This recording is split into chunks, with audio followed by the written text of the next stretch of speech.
Chapter 51 Bridges. I am 15 chapters ahead on my Patreon, check it out if you are interested.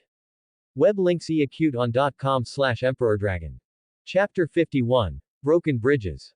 Lucas's perspective. I made myself clear, I said, my voice low and unshaking, every syllable deliberate. My eyes locked onto hers, unblinking. I don't want you in my life. The silence that followed felt thick, dense, almost suffocating. It pressed into the walls, filled the spaces between us. The kind of silence that holds weight. Finality. She didn't react. Didn't wince or flinch or break under the force of the words. You don't get to show up after 16 years and pretend you're my mother. You lost that right a long time ago. Still, nothing. No outburst. No excuses. No tears. Just a quiet reach into her purse, like we were discussing groceries instead of our shattered relationship. From the leather bag, she pulled out a folded set of documents. She held them carefully, almost reverently, like they were something fragile. She extended them toward me, not with aggression, but with a quiet, shaking purpose. I know I don't have the right to ask anything of you, she said, her voice soft, but with an edge of resolve that made it clear she wasn't backing down. But I refuse to stay away any longer. You don't have to like it. You can hate me all you want. But I'm done pretending I can live without seeing my son. Her fingers let go of the papers as if letting go of her last defense. I took them slowly, warily, already bracing myself for whatever this was. As I unfolded them, my eyes scanned the top lines, and then dropped lower. And then I read them again. And again. My grip tightened unconsciously, the edges of the paper bending under the pressure of my fingers. The words on the page didn't change, but somehow they hit harder with every glance. The state seal. The judge's signature. The legal jargon that turned my stomach. Some rushed court filing, conveniently approved, declaring that my emancipation had been voided. Cancelled. Torn apart over some pathetic excuse, improper filing procedure. Clerical error. Like my entire independence was just a typo they could erase. And then, beneath all the legalese, there it was in bold, definitive ink. Susan Lockwood, legal guardian. My chest tightened. I looked up slowly, meeting her gaze with an expression I couldn't even name. Anger. Shock. Betrayal. Maybe all of it. Maybe none. I'm a minor again, I said, the words bitter in my mouth. Legally. Under your care. She nodded. Just once. No guilt in her face. No pride, either. Just a painful kind of acceptance. I pulled in a long breath, trying to keep the fire in my gut from burning through my voice. And you did all this, in 2 days. So, how many people did you have to bribe to make this happen? She said quietly. It doesn't matter. What matters is that I got my son back. I let out a harsh, bitter laugh that scraped my throat on the way out. You think this is what getting your son back looks like? You think slapping a legal order over my life will make this some kind of fairy tale reunion? That we'll just forget everything and be a happy little family? She didn't flinch. Her gaze dropped for a moment, not in shame, but in sadness. Like she already knew this would hurt. Like she'd prepared herself for it. I don't know what this will look like, she admitted, voice raw. I'm not here with some perfect plan. I just know I want to be in your life. And if all I get is the next 2 years, then I'm taking them. There was no performance in her tone. No strategic wording. No careful manipulation. Just plain, unvarnished desperation. She didn't cry. She didn't beg. She just stood there, hands empty now, heart somehow still open. And in her eyes, I saw it, the plea she wasn't speaking. It was there, plain as day. Let me try. Let me fix this. Just give me a chance. I had no response. No clever comeback. No shield to throw up. So I looked down at the papers again, then slowly lowered them. My voice came out tired. Defeated. You win, I muttered. There's nothing I can do now. I'm yours, legally. The words were like shards of glass, and she flinched as if they'd cut her. But she didn't retreat. Instead, she stepped forward, hesitation trembling in her limbs, and wrapped her arms around me in a hug that was as fierce as it was fragile. She held on like she was afraid I might vanish if she let go. Like 16 years of silence could be erased with this one moment of closeness. I went rigid, instinct screaming at me to pull away. My body stiffened, every muscle on alert. I wasn't ready for this, whatever this was. And yet, I didn't move. Because under all the fury and the hurt and the tightly coiled resentment, there was something else. Something dangerous. Something warm. A flicker of memory I didn't even know I had. What it might have felt like to be hugged by a mother. Safe. Whole. Wanted. I kept my arms at my sides, unmoving. My eyes fixed on a spot across the room. But I didn't push her away. I didn't know what tomorrow would look like. Or next week. Or the next 2 years. All I knew was this: the bridge between us that I thought had been burned to ash, it wasn't gone. It was damaged. Cracked. Maybe beyond recognition. But still there. And now, we were both standing on opposite ends of it, staring at the broken pieces in the middle, unsure whether they could be put back together. Unsure whether I was brave enough to even try. Chapter 52 Ghosts. Chapter 52 Inherited Ghosts. Lucas's perspective. The door closed behind Susan with a soft but final click, like the last punctuation at the end of a sentence neither of us had the courage to finish. Her scent lingered in the apartment long after she was gone, floral perfume layered faintly over something heavier, something older. Regret, maybe. Or a history that refused to stay buried. I stood there staring at the door like it might swing open again, like it might offer me some answer I hadn't already torn myself apart trying to find. But it was silent. Just wood, metal, and silence. Then, almost ghost-like, Emily appeared from the hallway. She moved slowly, quietly, as if she'd been waiting in the wings of a play, unsure when her cue would come. She leaned against the frame of the hallway for a moment before stepping into the room, barefoot and composed in that maddening, graceful way of hers. I raised an eyebrow at her. She just shrugged, her tone dry and brittle as sun-bleached paper. It was a family matter. I didn't think it was my place to interfere. The casualness of it was deliberate. Calculated, even. She crossed the room without fanfare and dropped onto the couch like she hadn't just overheard the unraveling of something messy and deeply personal. She tucked her knees up beneath her, eyes scanning the room like she was taking in the damage. I let out a dry chuckle, half amused, half exhausted. You're so dramatic. She didn't even blink. Pot, meat kettle, she replied, deadpan. The silence that followed wasn't uncomfortable, exactly, but it wasn't easy either. It hung between us, full of unspoken things. Eventually, she turned her head and looked at me sideways, voice quieter now. So, are you really going to live with her? I didn't answer right away. Instead, I got up and walked across the room, past the dull hum of memories packed into every shadow. I knelt in front of the old cabinet and opened the bottom drawer, the one hidden behind a false panel, secured with a lock, and dusted in mountain ash more out of amusement than necessity. Inside was a stack of identities. Versions of me. Lucas Jones. Lucas Miller. Lucas Smith, my go-to when I needed to disappear quickly. I thumbed through them like I was flipping through a worn closet of old clothes, each name a costume I'd worn for a life that never quite fit. Which one should I be this time? I murmured to myself. Jones has the history. Miller's got multi-state credentials. Smith's as blank as they come.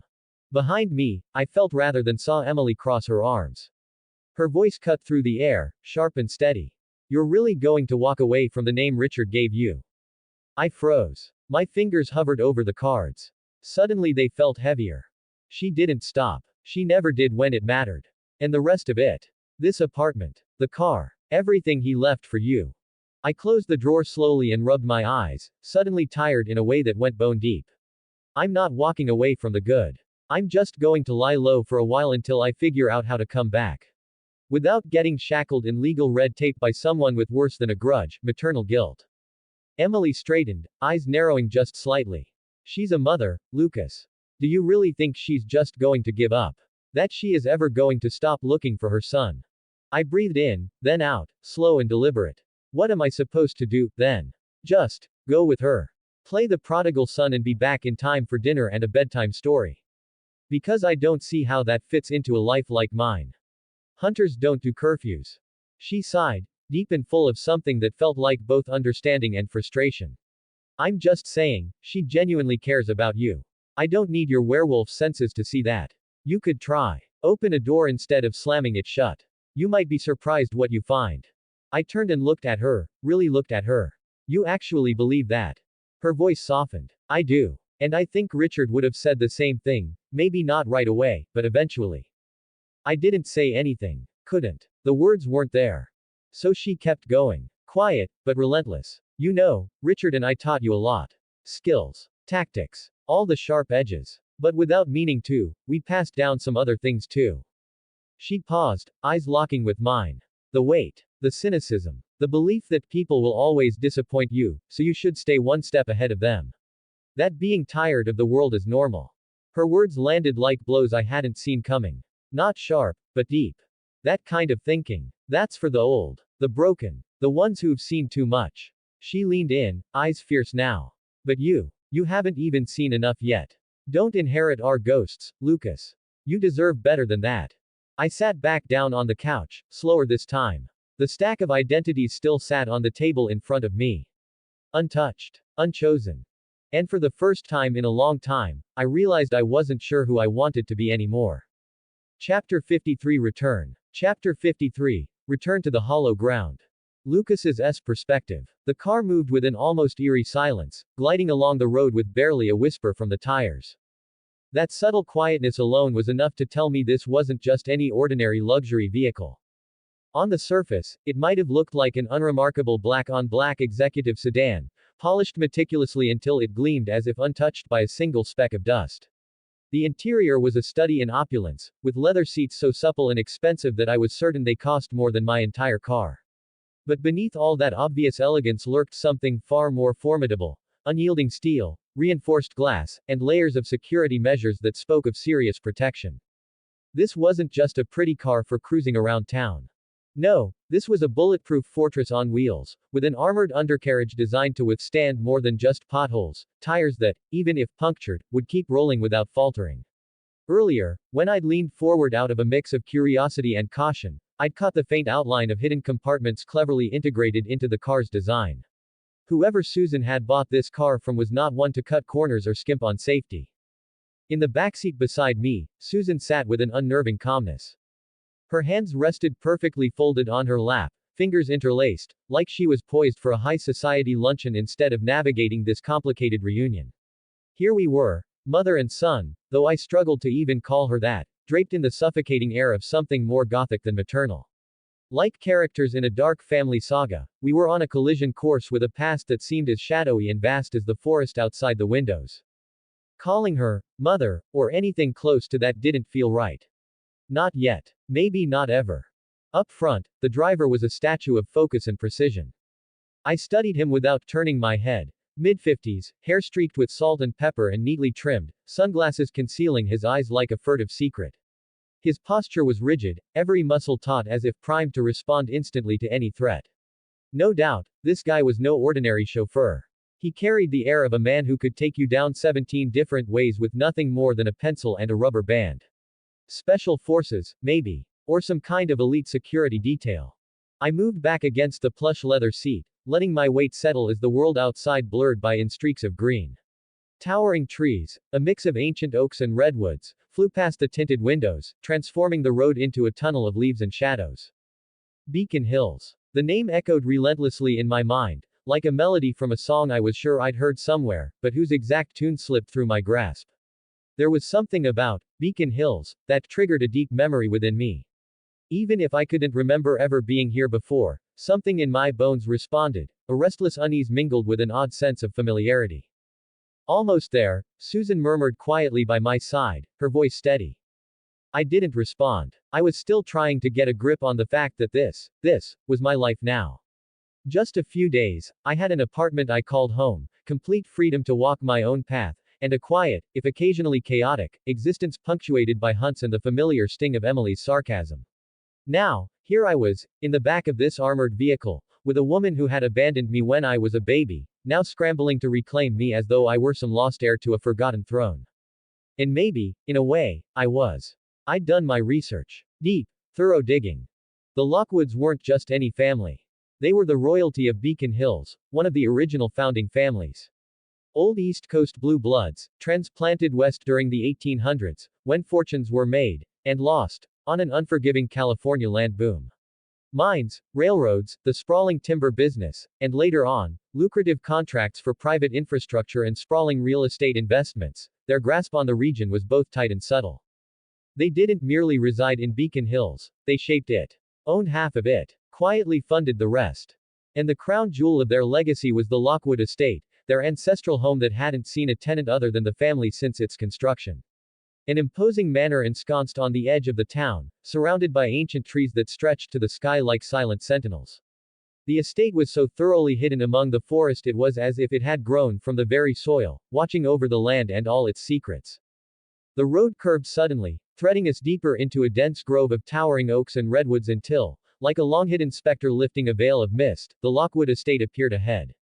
The mansion stood grand and silent behind iron gates rusted just enough to hint at their age, bordered by thick stone walls that could hold off more than just trespassers.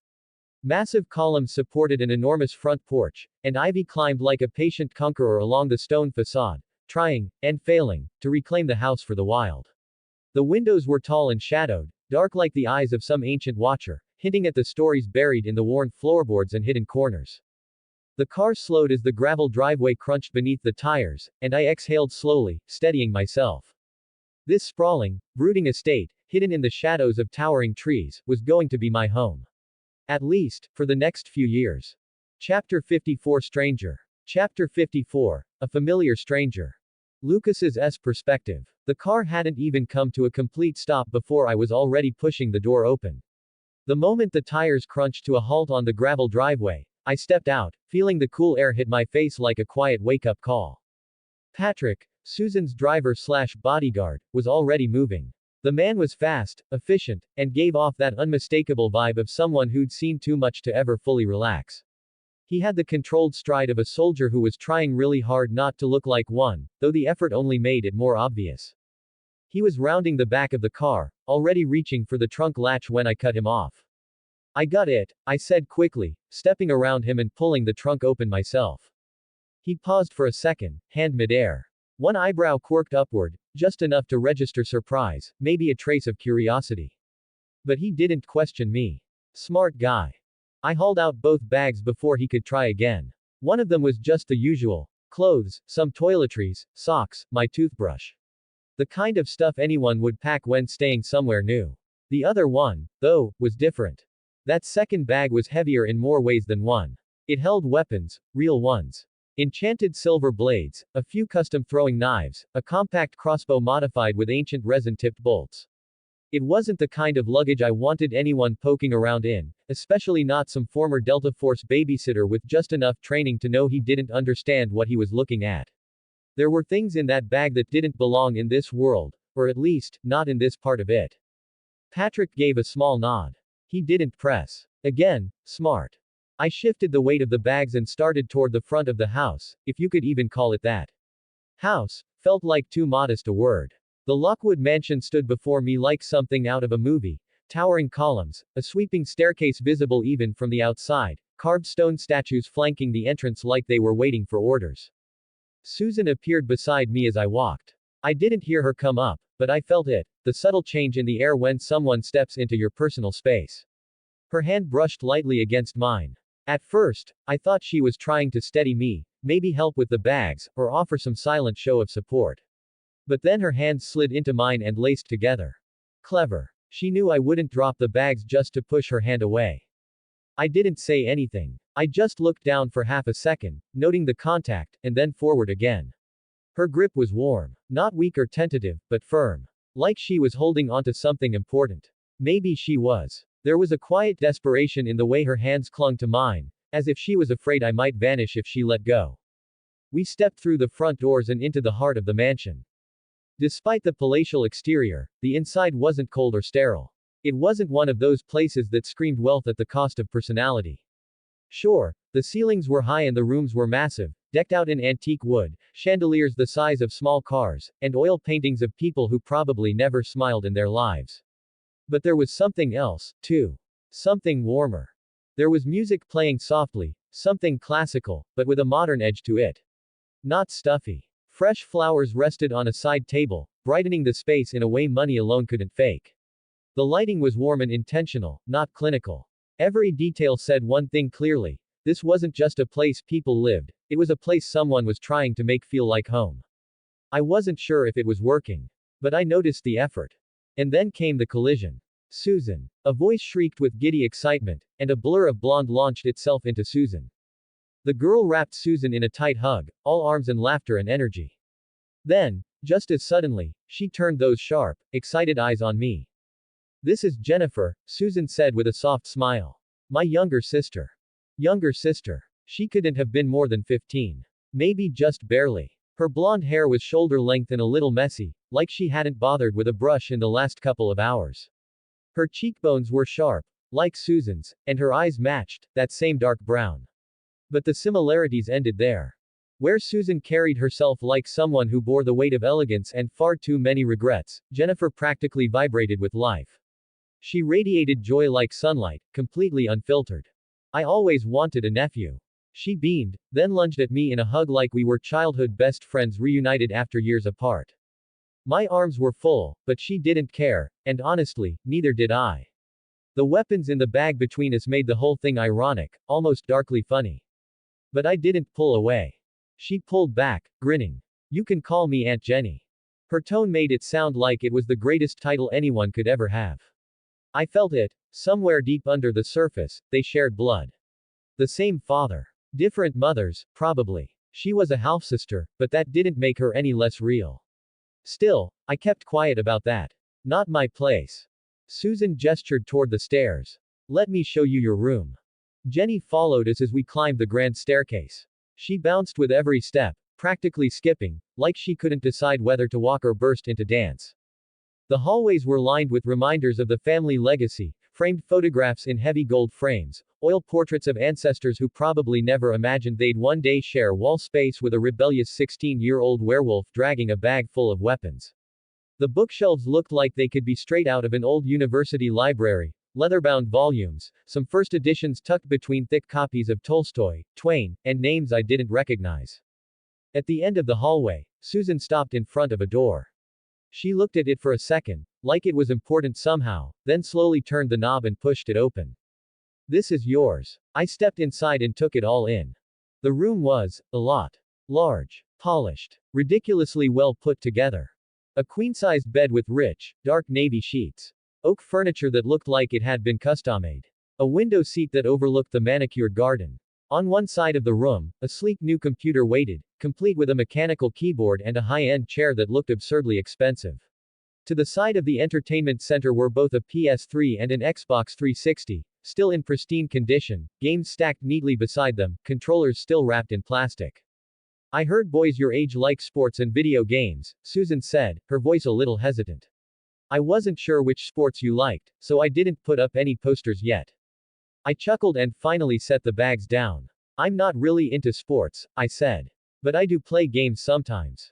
She exhaled quietly, like she'd just avoided a minor disaster. Jenny groaned and threw her arms up. I'm so jealous. I've been begging for an Xbox for months, but apparently I spend too much time staring at screens. She folded her arms with exaggerated frustration, then glanced at me, grinning. Mind if I come over and play sometimes? I gave her a rare, honest smile. Anytime, Aunt Jenny. Her face lit up like Christmas morning. And in the doorway, Susan stood silently, watching, not just the room, but me. Her eyes were soft, wet with something unspoken. She looked like she was trying to memorize the moment, imprint it into her memory like a photograph she never wanted to forget. Maybe I should have been angry. Maybe part of me still was. But there was something in her expression, raw, unguarded, scared, that made it harder to keep the walls up. Harder to remember where the line between anger and something else was supposed to be. Chapter 55 New Territory. Chapter 55 New Territory. Lucas's perspective. I woke up at exactly 7 a.m., no alarm, no sunlight in my eyes, just habit and muscle memory doing what they do best. I stretched lazily, rolling my shoulders and letting my senses wake before the rest of me did. I tuned into the hum of the estate. Jenny was still fast asleep in the room next to mine. Her breathing was slow, deep. Probably dreaming about something or annoying me with more, Aunt Jenny, jokes. Susan was downstairs in one of the side rooms. Her breathing pattern was rhythmic and controlled, probably doing yoga or Pilates or one of those oddly calming punishments people with free time inflict on themselves. The staff were already moving through the halls. Footsteps. Whispered exchanges. Clinking china and sizzling bacon. Funny thing though, almost all of them were old. Not frail, but definitely seasoned. 50s, maybe older. It wasn't the usual polished parade of young, discreet help you'd expect in a place like this. I didn't think much of it. Time to stretch the legs. I stood up, took a deep breath, and shifted. Bones cracked, Tendons snapped and stretched, skin rippled as black fur burst from beneath. In less than a second, the boy was gone and the wolf stood in his place, dark, lean, silent. I padded to the window, nudged the latch open with my snout, and leapt. The wind caught my fur midair, a cold whip across my face as I landed on the soft, damp earth below. Without missing a beat, I ran. 45 minutes. That's all I needed. Through the hills. Past the tree lines. Around the edges of town where the morning air still smelled like last night's rain. I kept low, fast, quiet, an ink-black blur weaving through the landscape. Beacon Hills. The name had tugged at something in my brain since the second I heard it, like a thread I couldn't quite pull free. Now, seeing it with my own eyes, the town nestled between the woods and ridges, quiet streets that probably didn't stay quiet for long, I still couldn't place why it felt so familiar. But the land itself, I could feel it humming. Something lived here. Something old. It wasn't just me. By the time I got back, the sun had finally broken through the clouds. I slipped back through the window, shifted to human form midstride, and grabbed a towel from my duffel. My hair was a mess, I smelled like pine and creek water, and I was still naked. So, shower first. At 8 o'clock sharp, there was a knock on the door. I had just finished pulling on a shirt when the door creaked open and one of the house staff stepped in, a short, stooped woman with a spine like a question mark and eyes that had seen too many winters. "Breakfast is ready," she said in a thick Russian accent. "Miss Lockwood and Little Miss are waiting for you." "Thanks," I nodded. She shuffled away like she'd been working this job since the Cold War. I made my way downstairs, barefoot and still toweling my hair. The scent of eggs, toast, and fresh herbs hit me before I turned the corner. Susan and Jenny were already seated at the long, polished mahogany dining table. Jenny waved when she saw me, her smile too big for this early in the morning. "There he is. Come on, sit. You'll need energy for your first day. Day one of government-mandated education." "Can't wait," I muttered, sliding into the seat across from her. Susan passed me a plate already loaded with food, like she'd anticipated my reluctance and knew the only way to fight it was with scrambled eggs and perfectly crisp bacon. "Beacon Hills High isn't that bad," Jenny said between bites. "I mean, okay, yeah, the vending machines are rigged and some of the teachers are like really weird, but you'll get used to it." Uzu. I told all my friends I have a nephew. They think it's cool. Well, one of them asked if you were hot, but I told her to back off. "Your family." I snorted. That's both disturbing and vaguely flattering.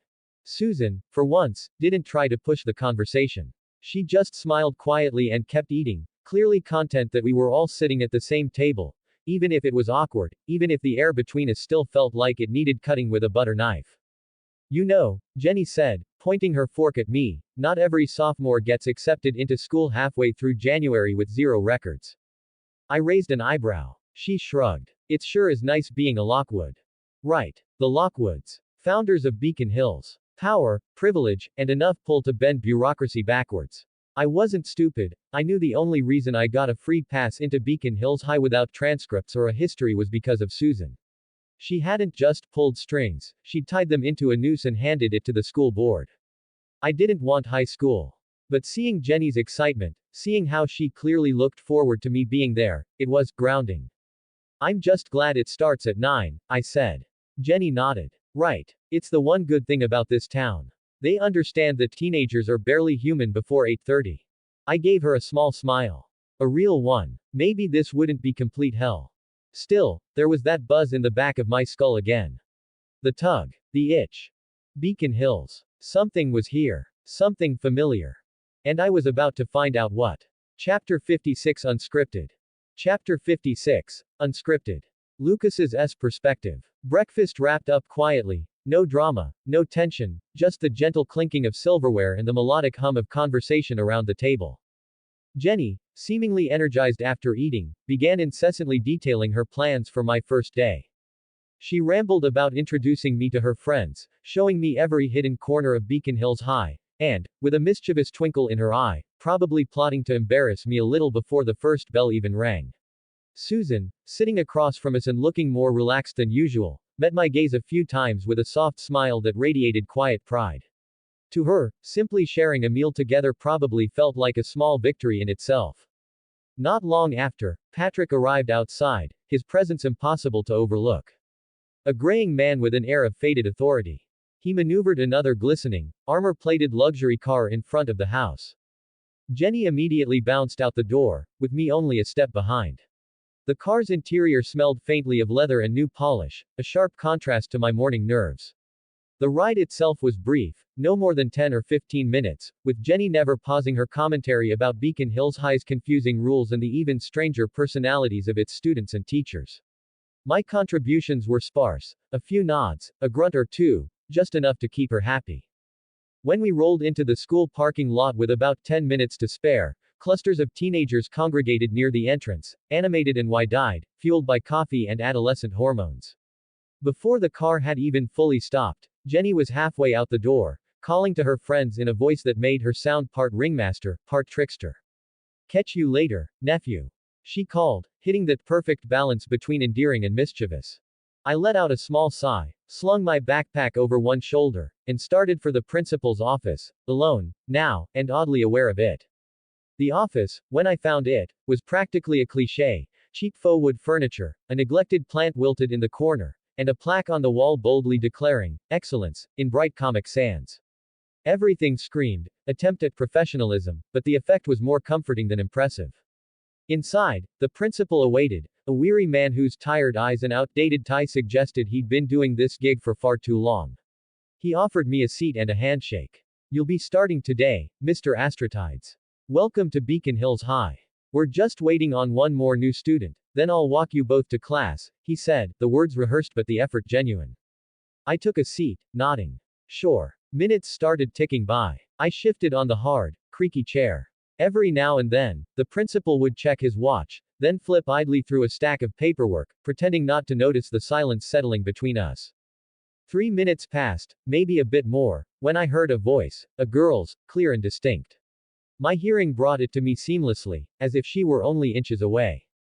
"No, Mom, it's fine. I just forgot the pen. It's not the end of the world." Her tone was carefully measured, tinged with irritation, but still unfailingly polite. It had the clipped cadence of someone used to being watched, and occasionally judged. A few minutes later, the door swung open. In walked a girl with sleek brown hair, striking brown eyes, and the kind of posture drilled into you from a lifetime of discipline. Her outfit was effortlessly stylish, a quiet display of wealth that managed to look both casual and expensive. She crossed the room gracefully, then paused at the receptionist's desk. "Allison Argent," she announced. "I'm supposed to start today." The name hit me harder than it should have. In a split second, it clicked. All of it. Allison Argent. Beacon Hills. My heart didn't race, but my mind did, connections firing, memories sparking. Suddenly everything about this place made sense. The strange charge in the air, the subtle pressure that had pulsed tighter and tighter since arriving. I wasn't just in some arbitrary, unfamiliar town. I was in a world I knew, a world built on myth and monsters. Teen Wolf. Beacon Hills was their territory. This was the universe where Scott McCall tried to live a normal life, where Styles Stilinski supplied endless sarcasm, where hunters and werewolves crossed paths and destinies. Names and faces flashed through my head. The Argents, Derek Hale, werewolves, actual berserkers, even the sinister Najitsun. And yet my face betrayed nothing, my features locked in practiced neutrality. Meanwhile, Allison strode over and took the chair beside me, her smile polite but reserved. "Hi. Lucas," I replied, carefully modulating my voice. "Nice to meet you." The principal, oblivious to my inner storm, finished arranging his paperwork and stood. "All right, let's get you both to homeroom. Your teachers are expecting you," he declared, beckoning us to follow. We set off down the antiseptic hallways, the principal leading the way with a running monologue about locker assignments and scheduling quirks. I tuned him out, studying Allison instead. She didn't carry the nervousness I'd expect from a new student. Instead, there was poise, deliberate, almost military in precision. Her every movement seemed calculated. As we walked, a faint trace of perfume and laundry detergent wafted off her, mingling with something sharper, a scent only I could sense, the telltale mark of a hunter. She knows, I realized instantly. This isn't the Allison who stumbles blindly into the supernatural chaos of Season 1. She's already initiated, already carrying the secrets and burdens of her family legacy. Okay, I thought. This iteration of the story isn't following the script I remember. This isn't the show. It's a remix, familiar, but with crucial details scrambled or bypassed entirely. Eventually, we arrived at our new classroom. The principal tapped on the doorframe before announcing, "Everyone, we have two new students joining us today. Please welcome Lucas Astratides and Allison Argent." A few classmates offered half-hearted hellos, barely glancing up from their phones or notebooks. That's when I started scanning the room with purpose, searching for any other familiar faces or telltale signs that the timeline I knew might still be in place. But Scott, Beacon Hill's true alpha, was nowhere to be found. Nor was Styles, the heartbeat of every plan and joke. Instead, in the back row by the windows, I spotted Malia Hale. She was supposed to be a feral creature, lost to her coyote instincts and existing off the grid. Here, though, she was a regular teenager, flannel shirt, hair tied back, chewing on a pen cap like any other restless kid bored in first period. Trying to mask my astonishment, I slid into the empty seat next to her. Allison set herself 2 rows ahead and, only moments after sitting, accepted a pen from Isaac Leahy with an easy, grateful smile. Isaac, another character supposed to be elsewhere. I stared at the whiteboard, but the words might as well have been in code. My mind was spinning, flipping through everything I could remember about Teen Wolf. The cast was assembled, but not as I remembered, some present too soon, others glaringly absent. The entire story felt slippery, unanchored, as if someone had taken the script and tossed it in a blender. Malia, Allison, Isaac, no Scott, no Styles. A single thought echoed, what is going on? I didn't have an answer, not yet. But one thing was certain, I'd find out how far off script this reality had gone. Chapter 57 Fractured. Chapter 57. Fractured Reflections. Lucas's perspective. The school day trudged forward with the slow, grinding resistance of wet cement being dragged uphill. Each class blurred into the next, a monotonous loop of lectures, whiteboard scribbles, and the faint scratching of pens. I sat at my desk like a well-trained puppet, spine straight, eyes locked on the board, nodding when appropriate, jotting down notes when it was expected. On the surface, I played the part perfectly. But inside, my thoughts were miles away. No, not even miles, worlds away. Because my mind wasn't anchored to this classroom, or even to this version of Beacon Hills. It had drifted someplace else. Somewhere familiar yet undeniably foreign. The show. The version of reality I knew from memory, the version that aired on TV, playing out in seasons and episodes, with scripted arcs and pre-written fates. This place, the one I'd lived in for 16 years, shared so much with that fictional world. Names, locations, faces, but it was like looking at a reflection in broken glass. The pieces resembled the whole, but they didn't line up. The cracks ran deep. Take Malia, for example. On the show, she was a Warecoyote, an uncommon shapeshifter, part wild animal, haunted by trauma and years lost in the woods. A survivor, unpredictable and raw. But the girl sitting next to me now, tapping her pen against her notebook and chewing the cap like it held the answers to our geometry problems. She wasn't that. She was a werewolf. Through and through. No trace of coyote in her blood, her aura, or her scent. Her supernatural signature was unmistakably lupine. No feral edge, no hybrid vibration humming beneath the surface. Just a typical, textbook young werewolf. Strong, sure. But familiar in a way Malia never was. And that was only the beginning of the discrepancies. In this world, a lot of what I remembered from the show didn't line up with what I knew from experience. Creatures that don't exist. Events that should have happened haven't. Or maybe won't. Or maybe they never will. There are no Warecoyotes in this world. No Kanima. I've never once seen a Kitsune, and if there's a Najitsune lurking around, it's doing a hell of a job staying quiet. Instead, what I had seen were different shapeshifters. Established supernatural creatures operating under old world rules. Rogue shapeshifters stalking the edges of town. Corrupted creatures with strange abilities and stranger activities. Hunter cells embedded deep, watching, waiting. And systems, actual, logical systems, governing how the supernatural operated. In this world, things didn't revolve around melodrama. They revolved around survival. And in the middle of it all, there was me. A true alpha. Which meant I existed on a different frequency altogether. Most supernatural beings projected their power like a siren, loud, demanding, impossible to ignore. But me, my presence was quiet, a hum beneath the static. Like the deep current in a still river, unseen unless I wanted it to be. And thankfully that meant Malia couldn't sense me. I glanced at the clock above the whiteboard. 10 minutes left until lunch. Outside, the sun cast slanted light across the hallway floors.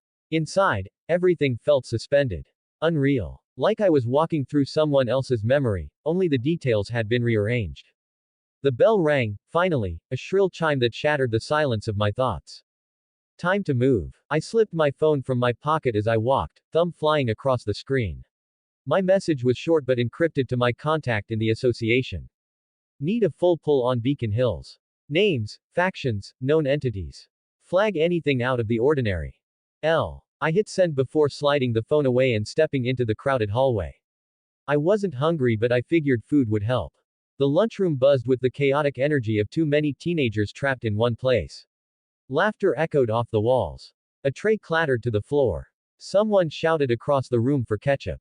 I weaved through the chaos, my tray in hand, chicken sandwich, a pile of fries, and a plastic container of something vaguely fruit-shaped. And then I saw her. Allison Argent. She was sitting at a table near the center of the cafeteria with Lydia Martin, Jackson Whitmore, and the rest of their model student entourage. She was laughing at something Lydia said, sipping from her water bottle like this was all perfectly normal. But it wasn't. Not to me. Because even as she laughed, her eyes scanned the room. Constantly. Subtly. Like a trained soldier on rotation, alert and aware beneath the surface. Allison carried the hunter's mark already. That wasn't supposed to happen. And Scott. Styles. They were still nowhere to be found. I lowered my tray onto an empty table near the edge of the lunchroom, far from the noise and the clicks. My appetite was a no-show, but I forced myself to pick up the sandwich anyway. Everything felt wrong. That's when Jenny dropped into the seat across from me like it was her throne and she'd just claimed her kingdom. I'm eating with you today, she announced, unwrapping a granola bar with flair. I blinked. How generous of you, Aunt Jenny. She grinned, bright and shameless. It's your first day. I figured you'd need a friendly face. Plus, let's be honest, I'm probably already your favorite Lockwood. I smirked despite myself. Not even pretending to be modest, huh? Please. Humility is for people who aren't fabulous. She popped the granola bar into her mouth, legs swinging slightly under the table like the teenager she actually was. Meanwhile, the noise of the lunchroom buzzed around us, fading into the background. For a moment, her chatter, something about a math quiz and someone named Brian being a total idiot, grounded me. Anchored me. Made me feel like I wasn't drifting in some alternate timeline without a map. I leaned back in my chair, the tension in my shoulders finally loosening. Thanks for sitting with me, I said quietly. Jenny shrugged, clearly pleased. Of course. I'm awesome like that. I let myself smile, just a little, and glanced back across the room. Allison still watched everything. Jackson was laughing too loudly. Lydia was texting under the table, her polished fingernails a blur. And I still had no idea what game was being played. But I was in it now. And I wasn't planning to lose. Chapter 58 Gaps. Chapter 58 Gaps in the Data. Lucas's perspective. The final bell rang, echoing through the hallways of Beacon Hills High, signaling the end of the school day. Most students poured out of classrooms with visible relief, already halfway into relaxing mode. But not me. Instead of feeling any kind of release or freedom, my nerves felt even more knotted than they had been that morning. Beside me, Jenny practically bounced with energy, like she'd had 3 Red Bulls for lunch and mainlined pure chaos. Her eyes sparkled with anticipation as we walked out the building, sunlight warming the sidewalk under our feet. Come on, she said, practically skipping, it's lacrosse tryouts. You can't not go. It's like a Beacon Hills rite of passage. A tradition. A teenage obligation. I raised an eyebrow and adjusted my backpack strap. I can. And I will. My voice was flat, but not unkind. Sports aren't really my thing. Jenny stopped walking for a second and tilted her head, giving me a suspicious look. But how would you even know that if you've never actually watched a game? You might be denying yourself a deep spiritual awakening. I highly doubt it, I replied without missing a beat. She narrowed her eyes playfully. You're like a grumpy old man trapped in a teenager's body. I smirked. Thanks. I'll take that as a compliment. Jenny rolled her eyes and peeled off, linking arms with a couple of her friends as they headed for the bleachers. Their laughter trailed behind them like ribbons in the wind. Meanwhile, I turned in the opposite direction, away from the noise, away from the crowd, and towards something that felt far more urgent. The library was nearly deserted. Cool, dim, and quiet, it felt like one of the few places on campus where I could think clearly. I slipped past the shelves and made my way to the bank of student-used computers near the back wall. No one else was there. Perfect. I logged in. My inbox lit up. One new message. I clicked it open. Immediately, files poured across the screen, PDFs, folders with innocuous names that promised much deeper truths underneath. One caught my eye. Beacon Hills, current supernatural status. I opened it. At first glance, a lot of the data aligned with what I already knew, or rather, what I remembered from the show. Names, dates, species identifiers, classifications. Most of it fit the narrative. But not everything. And it was the differences that mattered most. The Hale family, according to the file, had been in Beacon Hills for generations. That wasn't new. Long-standing supernatural bloodlines, ancient roots in the town, all standard lore. But this report went deeper. It focused on Talia Hale, the matriarch. Described as one of the most respected and formidable alphas of her time, Talia wasn't just powerful.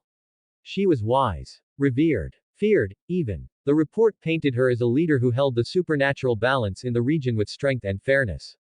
6 years ago, it said, she led her pack on a critical mission, a coordinated strike against an unidentified corrupted entity. A creature so dangerous, so deeply corrupted, its classification didn't exist in any known bestiary. They won the battle, but just barely. And the cost? Devastating. Talia. Her inner circle. Most of the pack, gone. Only 3 survivors, Laura, Derek, and Malia. They had been too young to participate in the hunt. That tracked. But not with narrative of the TV show.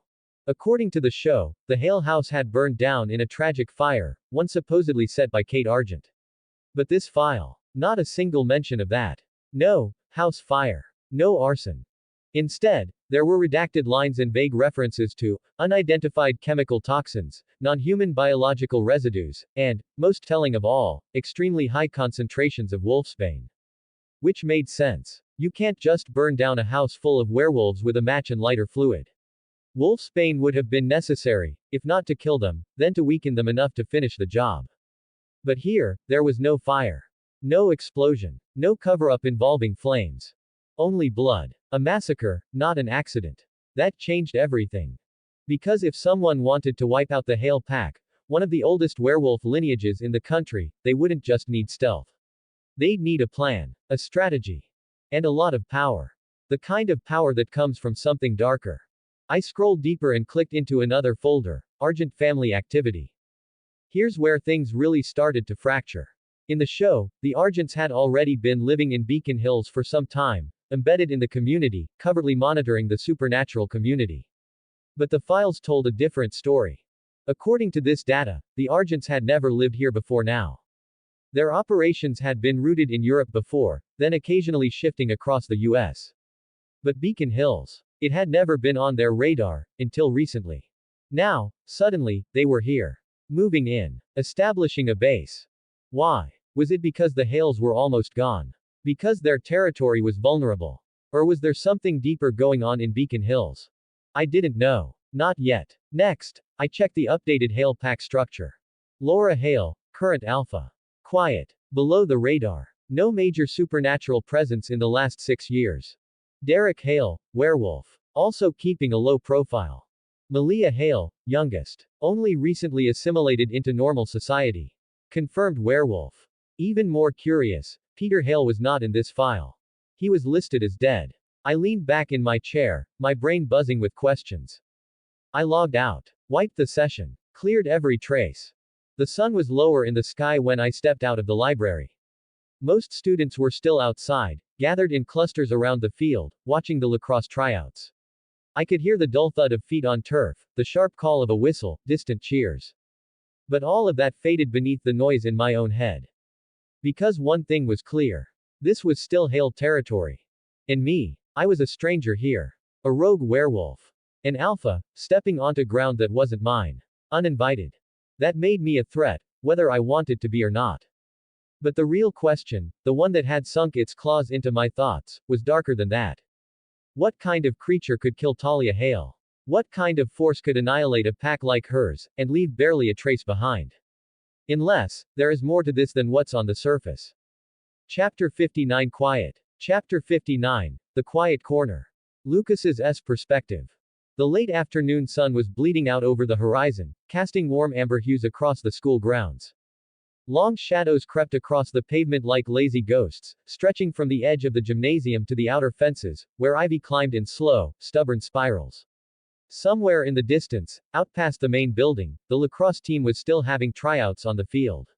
The sounds filtered through the courtyard in disjointed pieces, sharp whistle blows, the faint rise of cheers, and the steady, rhythmic thuds of balls ricocheting off mesh nets and turf. Most people would have followed that noise. I didn't. Instead, I turned away from it, veering toward the old side door tucked behind the music building. It groaned faintly as I pushed it open, like it hadn't been used in a while, and led into a forgotten part of the school.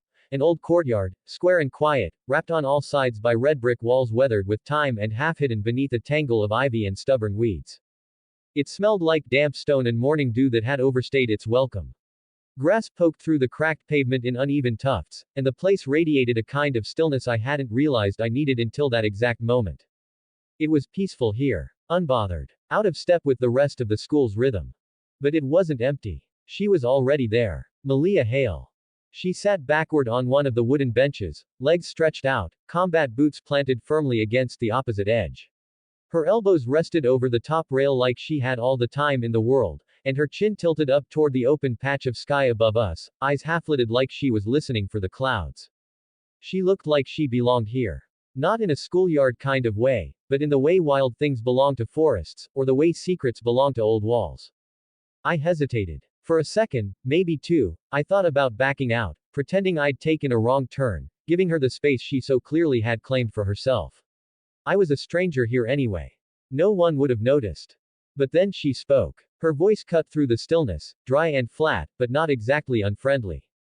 You can sit if you want, she said, still not looking at me. Just don't talk. Something in me respected that. Not everyone wanted to fill silence with noise. I crossed the courtyard without a word and sank onto the bench opposite hers, dropping my backpack beside me with a soft thud that seemed louder than it should have been. The silence stretched between us. Long and thin, like fabric being pulled in the breeze, light but constant. Neither of us rushed to break it. And maybe that was the point. Eventually, her voice came again, more casual this time, like she was only half interested. You're the new Lockwood kid, right? I tilted my head slightly, considering her tone. Not mocking. Not quite curious, either. No, I said, keeping my voice even. Name's Lucas. Lucas Astratides. That got her attention. She finally turned her head to look at me, just a little. Her gaze was sharp and steady, not suspicious, not exactly warm, either. More like someone sizing up a stranger at a poker table. Eyes trained, taking in every detail. Her body shifted slightly on the bench, and the fading sunlight caught in the strands of her tousled brown hair, turning them almost gold at the tips. Well, Lucas Astratides, she said, drawing out my name like she was testing how it tasted, you're Susan Lockwood's kid. So around here, that makes you a Lockwood. I gave a small nod, the kind that said yeah, I know. No use fighting it. That's what the teachers had referred to me as all day. It's what the office ladies murmured when they thought I couldn't hear. Even the lunch lady muttered it with a strange kind of reverence while slapping food on my tray. Another Lockwood. Malia studied me a moment longer, as if waiting to see if I'd protest. I didn't. Then, out of nowhere, she said, you smell. She paused just long enough to make my brain stumble. Nice. I blinked. Definitely hadn't seen that coming. I raised one eyebrow, momentarily perplexed by the odd compliment.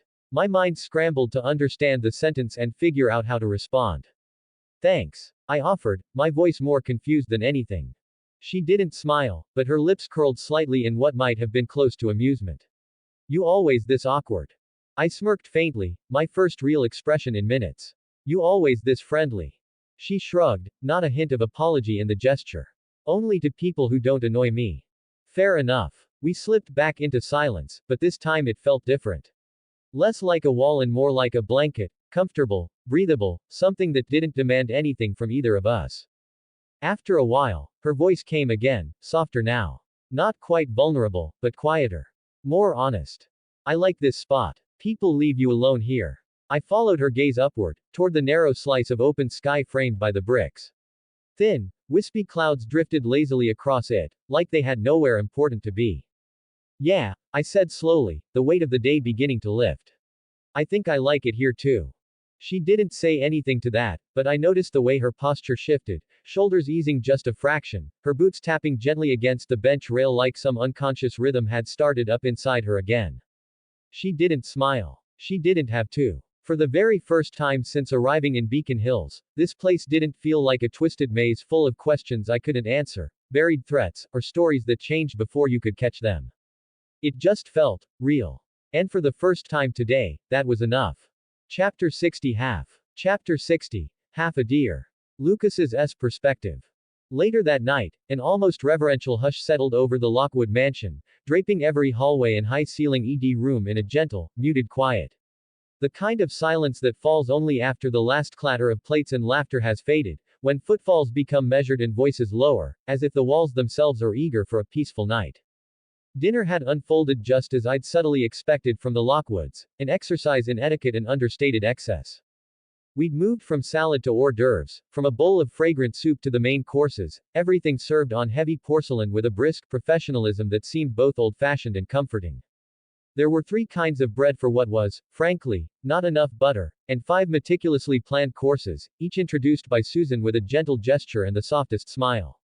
4 different wines were offered between the meal stages, though Susan herself barely touched anything beyond a diluted cranberry spritzer, her attention more on my plate, asking with her eyes if I liked the grilled salmon, making notes when I lingered a moment too long over the spring peas. Her affection was quiet but relentless. Jenny, thankfully, brought color to the meal. She filled the space between furkfuls and conversation with animated stories from her day, her school friends, minor dramas, the million energetic observations of a teenager who sees everything at once. Her voice, full of sunshine and the slightly exasperated joy of having something new to relay, often brought reluctant smiles to Susan, and a few chuckles from me. Now, I was back in my room, lounging in the cushioned chair by the window, legs stretched, a book open but unread in my lap. The quiet hum of the estate blended with the low night sounds outside. That calm didn't last. The door creaked open without a knock, and Jenny strode in, already talking. Okay, so, what did you think? First day at Beacon Hills High. She flopped dramatically onto the edge of my bed, grinning expectantly. I glanced over, shrugged. It's just like any other high school. Jenny's grin dimmed. Seriously. That's it. She pouted, arms crossed like she'd just been told her favorite show was cancelled. I chuckled faintly. What did you expect? Fireworks. She huffed. Maybe not fireworks, but something. We have locker drama and lacrosse tryouts and Mr. Jennings' conspiracy board in AP history. You've gotta admit that's not nothing. I allowed a small smirk. I'll give you the conspiracy board. That thing, it's something else. She perked up at that. I closed the book, resting it on the side table. Hey, you know a guy named Scott McCall. Or Styles Stilinski. Jenny blinked, the name's clearly foreign to her. Nope. Never heard of either of them. And I would have remembered a guy named Styles. Sounds like a cartoon raccoon. I nodded slowly. Figured. Why? She asked. Friends from your old school.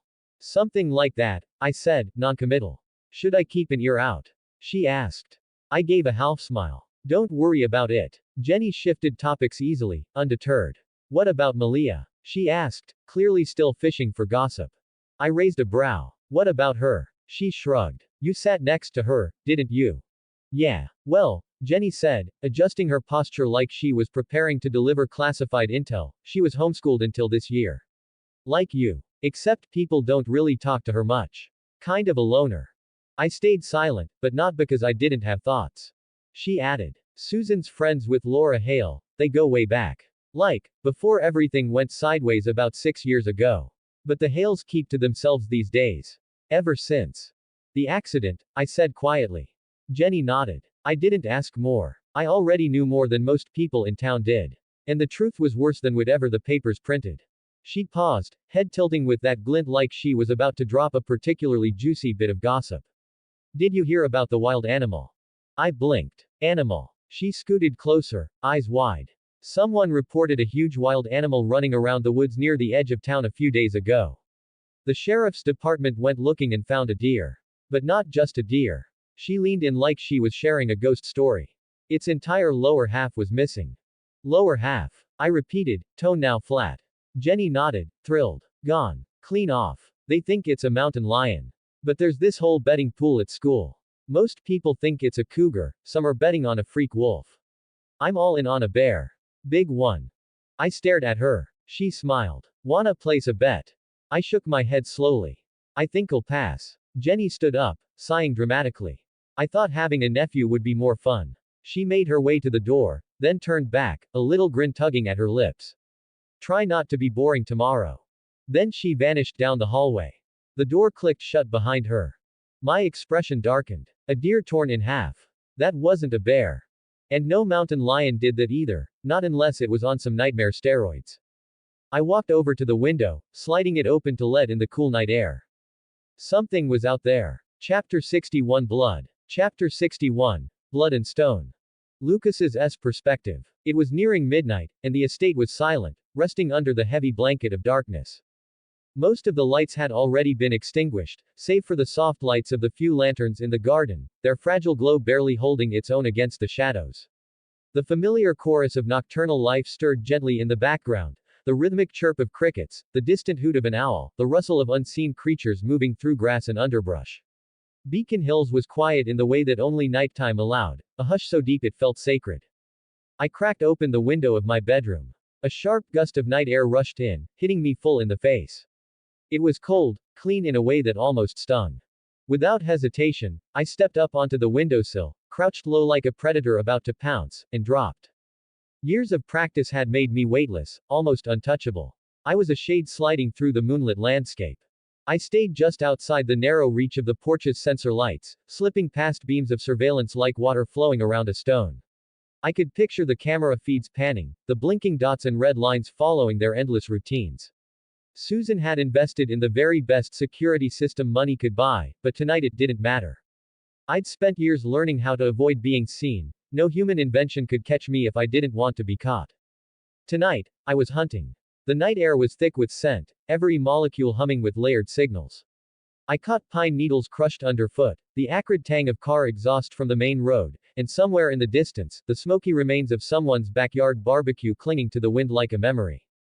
And then there was blood. Old blood. It was faint, almost a ghost of a scent, but distinct. Metallic. Sour. A trace of something wounded and long gone. My senses honed in on it like a needle to the thread, guiding me eastward, toward the wooded stretch beyond the high school. I moved swiftly, my feet gliding over earth and asphalt alike, every step measured and deliberate. The world blurred around me. And then, suddenly I stopped. Eyes narrowed against the darkness. I wasn't alone. Two figures moved in the darkness up ahead, both moving with clear purpose, every motion deliberate and charged with quiet intensity. Derek Hale and Malia. Of course. The Hales were already on the trail. I shouldn't have been surprised. Derek was leading, his broad shoulders tense, head low to the ground as he inhaled the scent trail with sharp, practiced breaths.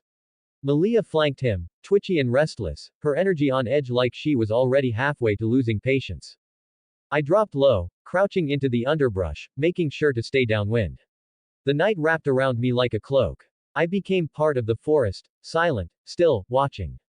They passed no more than 20 yards away, their eyes never drifting in my direction.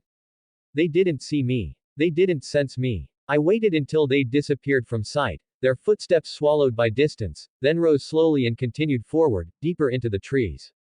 It wasn't long before I reached the spot, the place where the sheriff's department had found what little was left of the deer.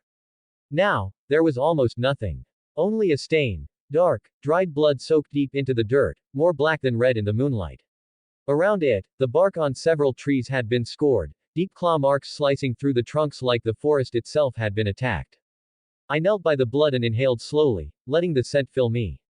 There, just beneath the rot and the decay, something lingered. It wasn't just the smell of death. It was something more, something wrong. A feeling that turned the air thick, heavy with unease. The blood still held the memory of violence, but also something unnatural. It had been twisted, corrupted. I stood and followed the trail. It was almost nothing, thin as mist, nearly gone with the wind, but I followed anyway. Step after step, deeper into shadow, until the path led me somewhere I should have expected but still hoped to avoid. The cemetery. Because of course it would lead here. The gates rose in front of me like the jaws of some long-dead beast, their iron bars twisted and black against the night sky. Without slowing, I leapt clean over them, landing silently in the tall grass among the gravestones. The scent grew stronger. I didn't have to search long. A sound sliced through the stillness, wet, ragged breathing. Then, a scream. Human. Weak. Terrified. I took off running, weaving between cracked headstones and overgrown pathways until I reached the source. Underneath a crumbling angel statue, its wings chipped and one arm missing, something monstrous crouched in the dark. A chimpanzee. Or what had once been one. Its body was too large, warped and hunched in unnatural proportions. Patches of fur were missing, its exposed skin thick and calloused. Its eyes glowed yellow with madness, reflecting the moonlight like twin coins dipped in poison. Blood clung to its hands, thick and dripping, coating its fingers like gloves. And beneath it, Isaac Leahy. He was pinned, chest heaving in pain, face pale. One arm bent at an unnatural angle. He tried to move but couldn't. He was helpless. The creature raised its clawed hand, ready to bring it crashing down onto his skull. Behind them, sprawled awkwardly against a cracked mausoleum wall, was a man's corpse, his limbs twisted in ways no living body could survive. I didn't need to get closer to recognize what remained of the face. Mr. Leahy. Isaac's father. Neck snapped. Eyes glassy. Dead. And just as the beast's claws came down, I struck. I launched myself from behind a tall gravestone, moving faster than it could register. One foot slammed into its ribcage, the impact loud and final. The corrupted chimpanzee flew backward with the force of a cannon blast, its body crashing through a mausoleum wall in an explosion of stone and bone. The dust hadn't even settled when I stood in front of Isaac, my fists clenched, eyes burning red in the dark. I stared into the shadows where the creature had landed. So this was it. And now it was mine to deal with. Chapter 62 Necessary. Chapter 62. Necessary. Lucas's perspective. The quiet that followed the impact wasn't really silence at all. It was heavy, a breath held by the world, lingering over shattered tombstones and broken ground. Dust and cemetery grit floated in the air, catching pale moonlight as the echoes faded. In front of me, a section of crumbling stone marked where the corrupted chimpanzee crashed. I could still hear its earlier scream ringing in my bones, a shriek twisted by madness, nothing like any sound a living thing should make. The chimpanzee pushed itself up from the ruins, its fur matted with blood and dirt. One of its shoulders spasmed in jerky, unnatural ticks, while its head snapped with involuntary shudders, almost as if it had to remind itself where its own limbs were. Then its eyes, strange, gold-flecked, full of wild, corrupted hunger, fixed on me. All trace of intelligence was lacquered over by something far more primal, something alien. I stood my ground, muscles relaxed, but every sense within me focused on it, waiting for what came next. With a sound halfway between roar and howl, the creature lunged. It was suddenly a blur, transformed by rage and animal ferocity, a living storm hurtling toward me. Its arms swung with the violence of wrecking balls, claws splayed wide, targeting my face with single-minded fury and hunger. I readied myself as the attack closed the distance. Breathe. At the last instant, sidestep. My body flowed like water, slipping past the lethal arc of the creature's strike, letting its own momentum do the work. As its right arm sliced through empty air, I snapped my hand around its wrist, fingers locking in a grip of steel. My other hand seized its upper arm and, with a single, practiced pivot, I bent with its momentum, channeling it downward, slamming the mutated animal into the ground. The shock rippled outwards, fractured earth grumbling under the brute force. No time for the thing to find its breath, let alone scream again. I twisted its pinned arm in a single, efficient motion. There was a wet, nauseating crack, a sharp snap of bone and sinew that cut over the whimpers of the wind. The corrupted chimpanzee let out a scream of agony, writhing and thrashing beneath me. Its legs flailed desperately, kicking at the air, claws scraping, but the damage was done. Somehow, it managed to roll onto its belly, trying to drag itself away, body contorted, broken limb trailing uselessly. There was only panic left in its brutal movements, a desperate need to escape death. But I was already moving, like a shadow in the moonlight. In a stride, I was upon it. My fingers closed around the back of its skull, rough fur slipping under my hand, then with one savage rotation, I wrenched. Its neck broke beneath my grip, a sound awful in its finality. Its body jolted once, then crumpled, twitching in the dust before sagging into stillness. The golden corruption in its eyes flickered, then died, leaving only emptiness. But my work wasn't finished yet. Moonlight shimmered on the claws I extended. I crouched and raked my claw across the creature's throat, making sure the wounds were ragged, torn, wild, savage enough that later, when someone found the body, it would seem the work of a mountain lion or perhaps a desperate bear. I took in a long, steady breath. The coppery scent of blood was sharp in my nose. Now, I turned my focus elsewhere. Isaac. A short distance away, Isaac lay sprawled in the cold grass, his arm bent at an odd angle. He wasn't moving much, only shallow, uneven breaths betraying that he was still clinging to life. My heart thudded as I rushed to his side, dropping to my knees beside him. His eyelids trembled but stayed closed, and his breath rattled in his chest, brutally weak. I pressed my fingers to his neck, searching for a pulse. It was there, barely, fluttering like a trapped bird. I quickly checked his body for injuries. His right arm was obviously broken, bone jutting angrily beneath his sleeve, but that wasn't the worst of it. My senses, freed from the distraction of the fight, picked up something subtler. A scent that shouldn't have been there. Just beneath his ribs, where dark stains bloomed on his skin, I caught the metallic tang of internal bleeding. Damn it. I cursed myself. I'd missed it. I'd been so focused on the chimpanzee, I didn't smell the slow death creeping through Isaac's body. I studied his face, urgency gripping my insides. There wasn't any time to call for help, no chance for an ambulance to make it in time. I'd seen wounds like this before, knew how quickly a life could slip away. Seconds counted. Anything else would be too late. I bit down, jaw clenched tight. I could feel my hand tremble, just once, a quick, involuntary spasm. There was nothing left but the decision only I could make. I reached for his arm, pulling the sleeve of his jacket back to expose his skin. My hands felt clumsy and huge somehow as I positioned his forearm, angling it carefully. And then, no hesitation. I sank my fangs into his flesh, piercing it cleanly, deliberately. This wasn't the frenzied bite of a predator, it was surgical, controlled. My teeth sliced in at just the right depth, just the right angle. The second the skin broke, I felt it, the surge of power, my essence pushing out of me and into him, flooding his system. It happened fast, a torrent of my essence and will mingling with his, just for a heartbeat. Where I'd bitten, the wound shimmered faintly, glowing for a brief moment with otherworldly energy, then faded as quickly as it came. I watched his chest for movement, desperate. His heart fluttered, stuttered, then beat, strong and sure. Again, then again, each thump announcing that his body was fighting, alive for now. I pulled back. Blood smeared my lips, my breath coming ragged with adrenaline. I wiped my mouth, eyes never leaving Isaac's face. Now, all I could do was wait. Wait to see if my bite would be enough to save him, or if I had just damned him to die, only in a different way. Chapter 63 Complications. Chapter 63 Complications. Lucas's perspective. The cemetery was hushed beneath a shroud of night, the cold air swirling around me, tugging insistently at the edges of my worn hoodie as I stood rooted among the weathered headstones. My breath steamed in front of me, dissipating into the darkness. All my attention was locked, razor sharp, on the boy stretched out in front of me on the grass, Isaac. His body was sprawled awkwardly in the patchy grass, his face pale beneath the weak silver glow of the moon. He lay so still he could have been mistaken for another corpse in this place of the dead, but I knew the truth. I could hear the faintest whisper of his heart, irregular but persistent. I could feel the tenuous thread linking us now, a new and strange weight on my shoulders. The world had gone quiet again. Only the rustle of leaves and the far-off hoot of an owl stirred the air. I could still smell the fading corruption from the dead chimpanzee's body behind me, foul, acrid, wrong.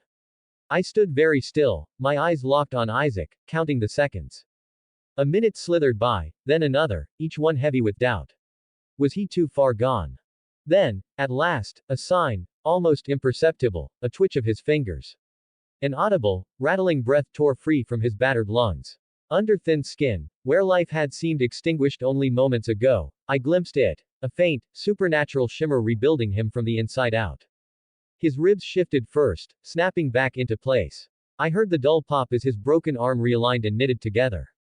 Blood was reabsorbed, skin mended, bruises faded. Within minutes, he looked like any other unconscious teenager, minus the supernatural transformation now beginning inside him. I let out a slow breath through my nose. No emotion. Just processing. He survived. Of course he did. I only gave him the bite to save him. But that didn't simplify anything. Far off, breaking through the silence, came the sharp whine of tires on wet asphalt, a warning that the world hadn't paused with me. Engines, low and approaching fast. Blue and red strobes flickered between the trees. Two sheriff's patrol cruisers, lights spinning but sirens silenced, barreled up the long gravel path, cutting through the gloom. Someone had called them. Maybe a neighbor roused by the commotion, or a nighttime dog walker with sharp ears.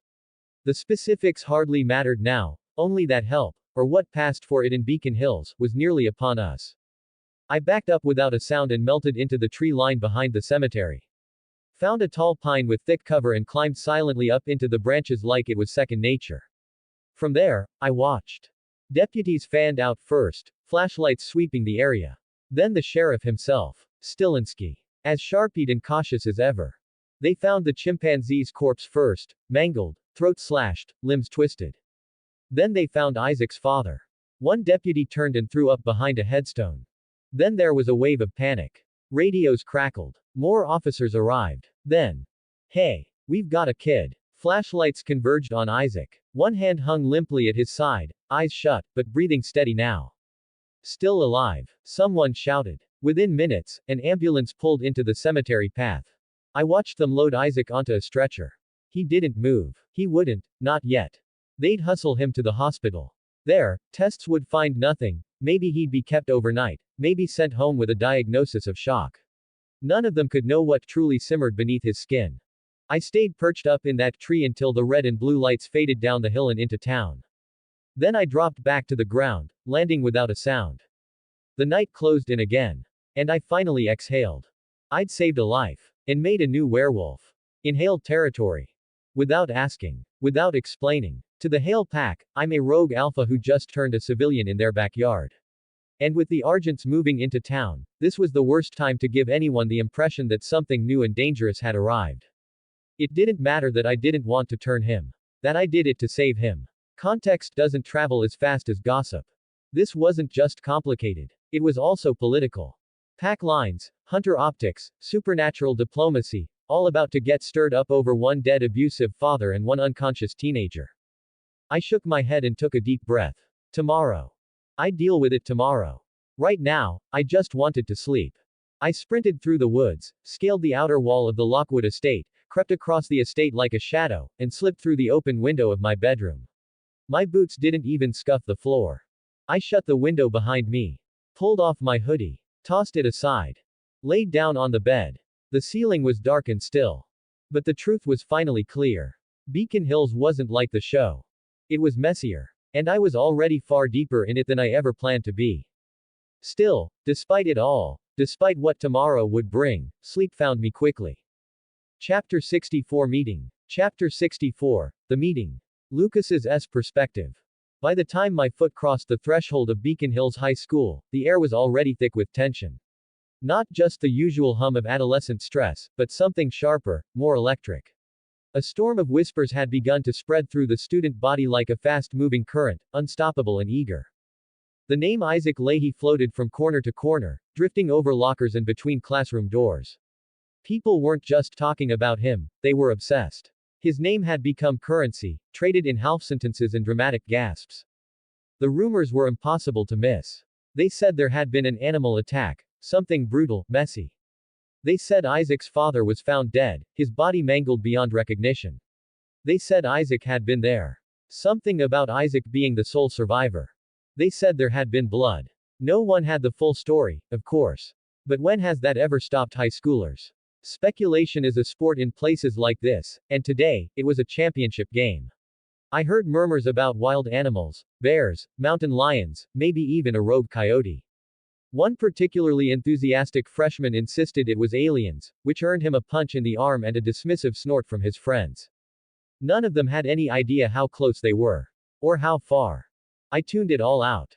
Slid through the noise like a shadow, avoiding eye contact, keeping my expression unreadable. People don't know what to do with silence, they fill it with their own assumptions. Classes passed just like yesterday, slowly, and all at once. A blur of teachers talking at whiteboards, dry erase markers squeaking out equations or grammar rules while students nodded off or pretended to take notes. I did my part, head down, work done, mouth shut. Then came gym. Most of the students were out on the court playing some chaotic hybrid of dodgeball and capture the flag, shouting, running, laughing too loud in that desperate way that teenagers do when they're trying to forget something heavy is hanging in the air. I didn't care for games. I wasn't here to play. My eyes scanned the bleachers, and I found her, Malia. Sitting alone, her posture relaxed but alert, a worn paperback open in her lap. The cover was cracked, spine curled from too many rereads. She wasn't reading so much as hiding behind the book, letting the noise of the gym wash over her without truly registering it. I approached quietly, stepping up the bleachers with the kind of stillness most people couldn't replicate. I sat beside her without saying a word. She didn't react, just kept her gaze on the page, her eyes moving, but not really seeing. "We need to talk," I said finally, keeping my voice low. She didn't answer. Didn't even blink. Just reread the same sentence again, slower this time. I gave her 2 seconds. Then I dropped the mask. Stopped hiding my scent. The shift in the air was immediate. Her reaction, instant. Her head snapped toward me. Her nostrils flared, catching the change in my scent like a bloodhound catching a trail. Her eyes widened, sharp and calculating. "You're the one who hunted the corrupted chimpanzee last night," she hissed, her voice barely more than a whisper, yet laced with accusation. I nodded once, calm. Her expression darkened. Her voice dipped into something rougher, tinged with suspicion. "How the hell did you hide your scent that well?" "Doesn't matter," I said evenly. "What matters is this, I need to speak to your cousin. Laura Hale. She's the alpha, right?" Malia studied me. Eyes narrowed, jaw tight. She didn't like being surprised. Didn't like being backed into corners. I could feel the resistance building in her even before she opened her mouth. "And I'm just supposed to take some random stranger to my alpha because he asks nicely?" She snapped, lips curling slightly. I met her glare without flinching. "I wouldn't be here if it wasn't important." She didn't say anything for a moment. Just stared. Then something shifted behind her eyes, some instinct, some gut feeling. Maybe it was the truth in my voice. Or maybe she could smell that I wasn't lying. After a beat, she sighed and shut her book with a snap. Slid it into her backpack and fished out her phone. "Give me your number," she muttered. "I'll text you the time and place." I gave it to her without hesitation.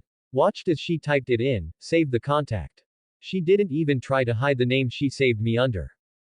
"Weirdo Lockwood." I said nothing. "Don't make me regret this," she warned, stuffing the phone back into her bag. "Wouldn't dream of it," I replied smoothly. Somewhere in the distance, the gym teacher barked orders about defense lines and sportsmanship. Later, after the final bell rang and the halls emptied out, I made my way across the parking lot. Jenny spotted me and waved from the back of her car. "Lucas. Patrick's waiting, are you coming or what?" I shook my head. "Got something to take care of." She rolled her eyes in dramatic teenage fashion. "Of course you do." I waited until their car pulled out of sight before I moved. Only then did I start walking. Beacon Hills Memorial Hospital stood under the same gray sky it always seemed to wear. The air outside was sterile, too still, like the building held its breath waiting for bad news. Inside, the atmosphere was no better. The scent of antiseptic hit me first, harsh, almost metallic. Underneath that, I could smell the pain. Old and fresh. Invisible to most, but not to me. I moved through the corridors quietly, fading into the background as much as possible. Nurses passed by with clipboards and tired eyes, but none stopped me. I made my way to the second floor, to the far end of the west wing. Isaac Leahy's room was tucked in the corner. Curtains half-drawn. Machines humming softly. That steady beep of the heart monitor filled the room like a metronome, marking time in small, deliberate moments. He lay still in the bed, pale and motionless. But not dead. Far from it. I stepped into the room and closed the door behind me. And there it was, the shift. His scent had changed. No longer just human. Not anymore. He was asleep, or pretending to be. Either way, I didn't speak. I just watched him. Quiet. Steady. The transformation had already been completed. He had no idea what kind of world he'd stepped into. No idea what he'd become. But he would. Soon. Chapter 65 Binds. Chapter 65, The Bite That Binds. Lucas's perspective. The deep, soothing thrum of hospital machinery filled the otherwise sterile quiet, a chorus of steady blips and whirs punctuating the heavy air. All around, pale artificial light painted everything in hues of white and gray, blurring the edges of real and surreal. In the center of it all, Isaac lay on a narrow bed, connected to monitors that beeped rhythmically, a metronome for his heart, signaling that life persisted. His breath was slow, steady, strong. I lingered just inside the doorway, silent, feeling a mix of exhaustion and a strange relief wash over me. For a few minutes, it was just me and the constant electronic hum, time stretching out like elastic. When his eyelids fluttered, I leaned forward without meaning to. His eyes opened slowly, unfocused at first, then locking onto me. And the second he saw me, he knew. Recognition flickered behind his gaze. Not surprise. Not fear. Just clarity. He remembered. We didn't speak right away. There was something about the silence that felt sacred, like breaking it too soon would shatter whatever fragile bridge had formed between us. Finally, I broke it. Did you talk to the sheriffs about last night? He nodded slowly. What did you tell them? He gave a small shrug, voice still scratchy. Told them I was with my dad. We were working late at the cemetery, just like always. Then out of nowhere, this monstrous monkey thing attacked us. He paused and offered a dry, almost sheepish smile. Said I got knocked out before I could see anything else. I raised an eyebrow. Isaac held my gaze, then added with a small smirk, it's not like I can tell them I saw the new kid from school snap that monster's neck like it was a damn toothpick. Pretty sure they'd wheel me straight to Icon House. That finally managed to pull a soft laugh out of me, breaking through the tension. For the first time that day, I actually smiled. You're dealing with this surprisingly well, I said. Isaac's smirk vanished, replaced by a faraway seriousness. His voice dropped to something more vulnerable. I remember that thing on top of me, claws in the air, teeth ready for my throat.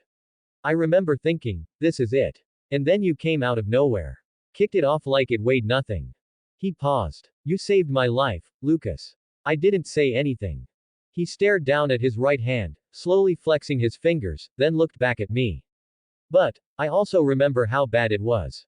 I mean, I was dying, right? I nodded once. You were. His voice was quiet. So what happened? I mean, I feel fine now. Better than fine. What did you do? I stepped closer. I did the only thing that could save you. He blinked. I gave you the bite. His brows pulled together. The bite. You were too far gone for an ambulance. A few ribs were broken, your lungs were filling with blood. You wouldn't have made it another 5 minutes. So I gave you the bite to trigger the healing. His lips parted slightly, as if he thought he misheard. I turned you into a werewolf, I said, without flinching. Isaac scoffed, half laughing, but it died in his throat when he saw I wasn't joking. Wait, you're serious?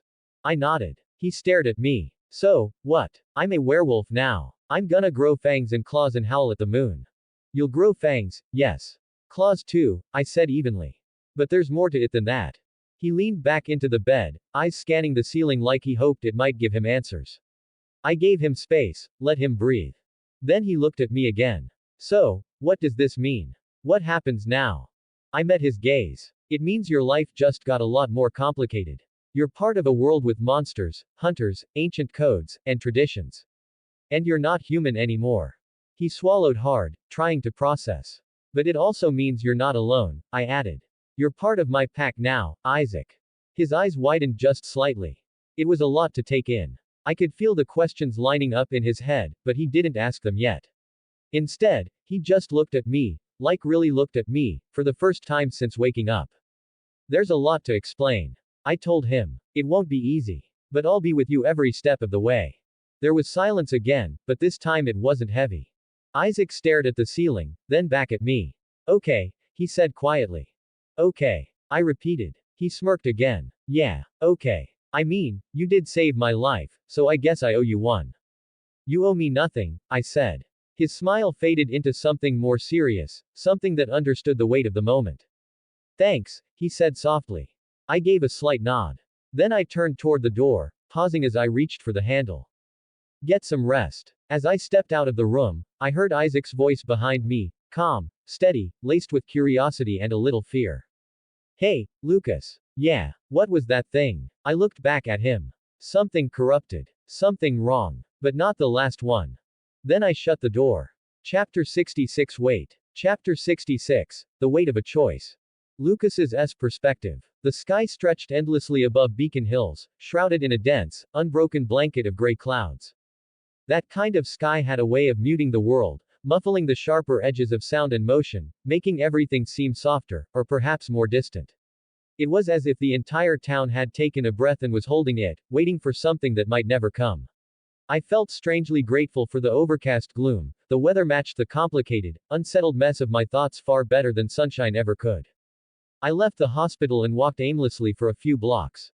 Eventually, after what felt like hours but was probably only a handful of minutes, I stumbled across a little cafe sandwiched between a cheerful florist and a bookstore that looked like it hadn't updated its window displays since the last decade. The cafe was small and old-fashioned, exactly the kind of place most people overlooked in favor of bigger, flashier options. That was what I needed. Quaint. Empty. Perfect. I stepped in, letting the warmth and smell of espresso pull me back from the chaos of the supernatural world and consequences. The waitress gave me a polite smile, tired but kind, and I ordered a black coffee and enough snacks to look like I was either starving or emotionally unstable. Probably both. With my tray in hand, I found a booth tucked in the farthest corner, pressed up against a window. I slid into the seat and let myself sink into the worn cushions, grateful for the solitude. The world outside seemed perfectly ordinary: shops, an old man walking his dog, a mother hurrying her child along the sidewalk. People walked by without glancing in, their faces full of normalcy, laughter, errands, routines. I took out my phone and scrolled through my contacts until I found her name.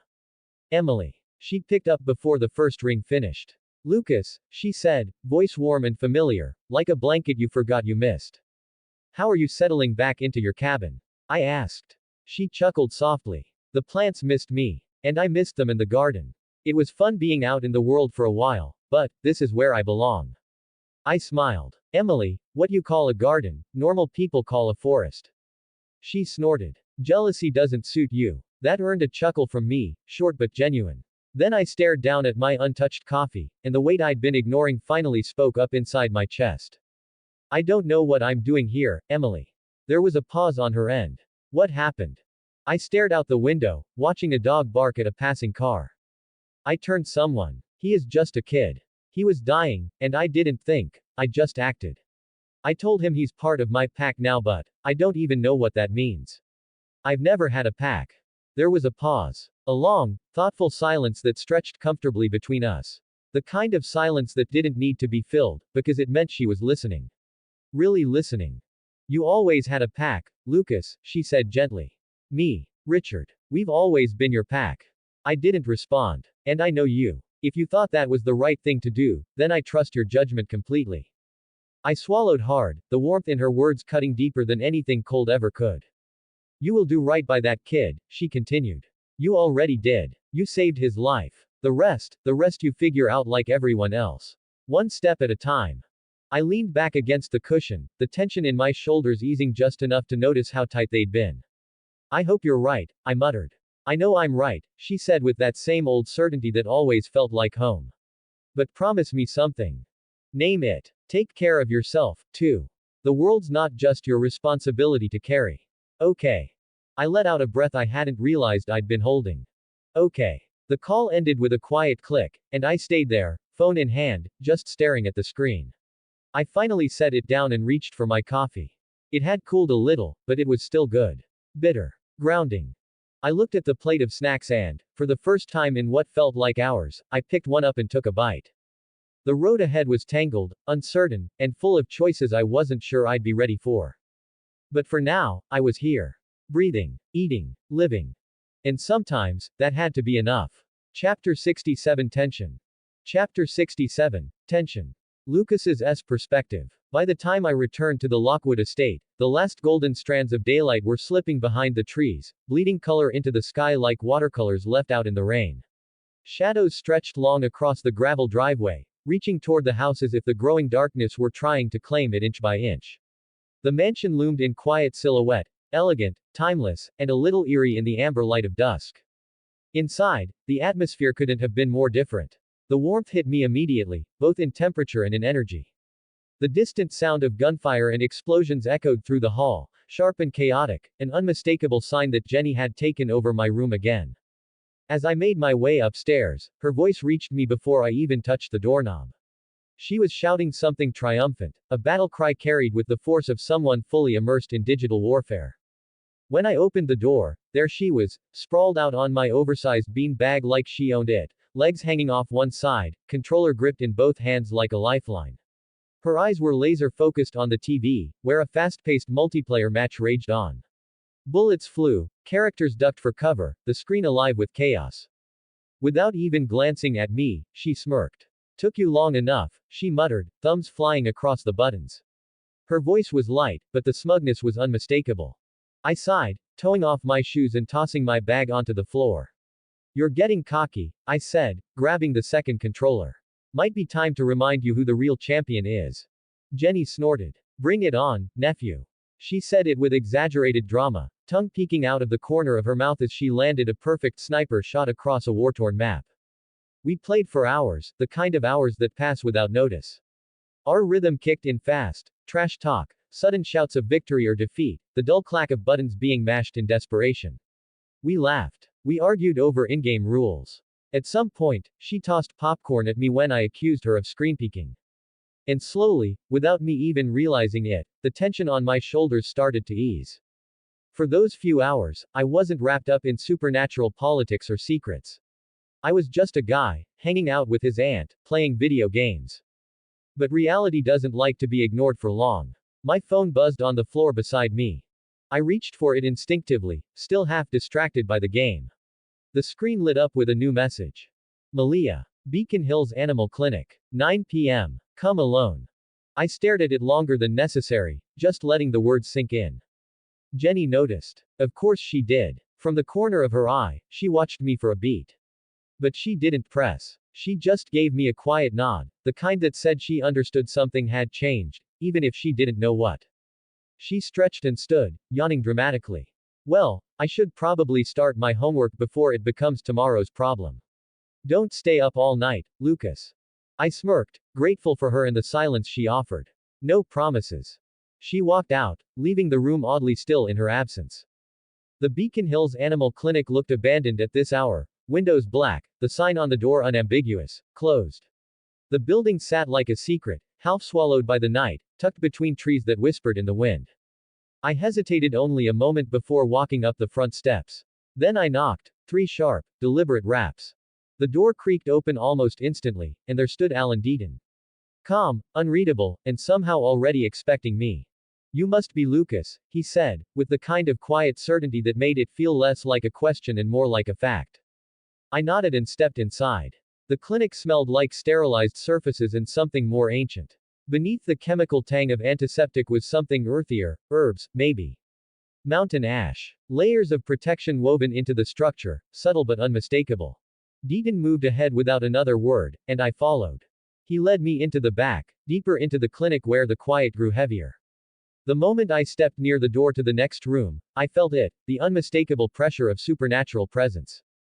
3 werewolves. Waiting. I entered. Laura Hale sat in a wooden chair like it was a throne, poised, composed, but with a gaze sharp enough to cut. She watched me closely, assessing me like a tactician reviewing battlefield maps. Her posture was relaxed, but there was no mistaking her readiness. To her right stood Malia. She looked tense, arms crossed, brow furrowed. She wasn't angry, but she wasn't sure what to make of me either. There was suspicion in her eyes, but also curiosity. Maybe even something like concern. And then, there was Derek. He didn't bother masking his emotions. His stare bore into mine like a weapon. Jaw clenched. Muscles coiled. Every inch of him screamed that I was a threat, and he was already halfway to a fight. The air was thick with it, tension, heavy and electric, like the moment before a lightning strike. I didn't blink. Didn't step back. I asked for this meeting, I said, keeping my tone even. Because I wanted to make sure there were no misunderstandings between me and the Hale pack. Laura's expression didn't shift, but she offered a small, slow nod. Go on. But Derek wasn't interested in hearing me out. He's lying, he growled, taking a step forward. His voice cut through the room, and the mood shifted instantly, sharper, colder. He's not here alone, Derek continued. His eyes flicked to Laura now, his tone urgent. I went to the hospital. The kid who was attacked in the cemetery, Isaac Leahy. I checked on him. He paused, letting the words sink in. He's a werewolf now. Silence fell, sudden and absolute. No one moved. I didn't flinch. I didn't look away. Because he was right. But not in the way he thought. Chapter 68 Trust. Chapter 68 Trust and Control. Lucas's perspective. The silence that followed Derek's accusation wasn't just quiet, it was oppressive, thick like fog clinging to the skin, pressing in around all of us. You could feel it, taste it, the weight of unspoken thoughts, of doubt. All eyes were on me. Their stares weren't curious or neutral, they were sharpened, loaded with suspicion, caution, maybe even fear. I could see the calculations behind their gazes, weighing my presence, dissecting my motives, silently debating whether I was a threat. This could spiral fast. I had to stop it before it gained momentum. So I spoke. It's true, I said, keeping my voice calm, deliberate. Not defensive, not aggressive.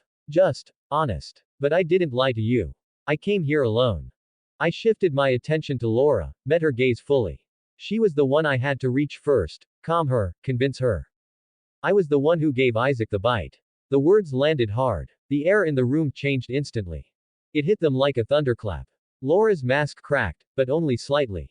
A flicker. A flash of emotion in her eyes too brief to define. Shock, maybe. Or just surprise. But it was there. Derek, on the other hand, didn't bother hiding anything.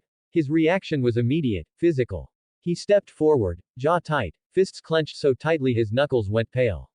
His eyes flashed with that telltale glint of blue, just for a moment, but enough to remind me that he was still dangerous. Still a Hale. Malia's expression was harder to read. She looked between all of us, caught in the crossfire of tension, her confusion plain. She hadn't seen this coming. None of them had. They hadn't expected me to be an alpha. Laura was the first to recover. Fast. Too fast. That was impressive. She didn't speak right away, just studied me, more closely now, like she was reassessing everything she thought she knew. Not just about me, but about the entire situation. Good. That meant she was still thinking. I turned to her fully, keeping my tone even, composed, but clear. I've heard that you and Susan are close friends. Laura gave a small nod. Measured, but firm. We go back a long time. Then you know I never planned to come to Beacon Hills. I had no intention of crossing into anyone's territory. I came here because of her. Because she asked me to. Another nod. This one slower. She was still listening. I know how this looks, I continued. I get it. The Argents are moving into town. And the three of you, you're all that's left of the Hale pack. The last thing you need right now is a stranger, another alpha, showing up unannounced. Derek scoffed under his breath. No words, just disdain and a whole lot of tension. His body was still half turned toward me, like he hadn't ruled out a fight. His hands were still balled into fists, but he was holding back, for now. I didn't flinch. I didn't move. I held my ground. You don't have any reason to trust me. And I won't insult you by pretending otherwise. But I'm telling you the truth. Laura tilted her head slightly, something flickering behind her eyes again, sharper now. Then why are you really here, Lucas? She wanted more. She deserved it. I nodded, appreciative that she was at least willing to hear me out. There's one more reason I asked for this meeting, I said. I need your help. That did it. All three of them perked up in different ways. Derek stiffened again, Laura narrowed her eyes, and Malia tilted her head, curious. They weren't expecting me to say that. What kind of help? Laura asked. I took a breath. Not for nerves, but to pace myself. To be clear. Now that Isaac's been turned, he's going to need help. Real help. Someone who can teach him how to control the shift. Especially during the full moon. That's not something you can just figure out on your own. Derek jumped in instantly, his tone edged with distrust. Why can't you do it? You turned him. He's your responsibility now. I know that, I said, nodding again. And I take that seriously. I'll protect him with everything I have. That's not in question. But I've never struggled with control. Not once. I don't know what it's like to lose yourself to the wolf, and that means I don't know how to teach someone to fight it. That cracked Malia's expression. Just a little. Her eyes softened, the barest sign of understanding. She knew that struggle. I'm asking you, I said to the room, to lend someone from your pack to help him. To give him the guidance I can't. Derek looked like he was about to argue again, but Laura raised a hand, cutting him off. Malia will do it, she said.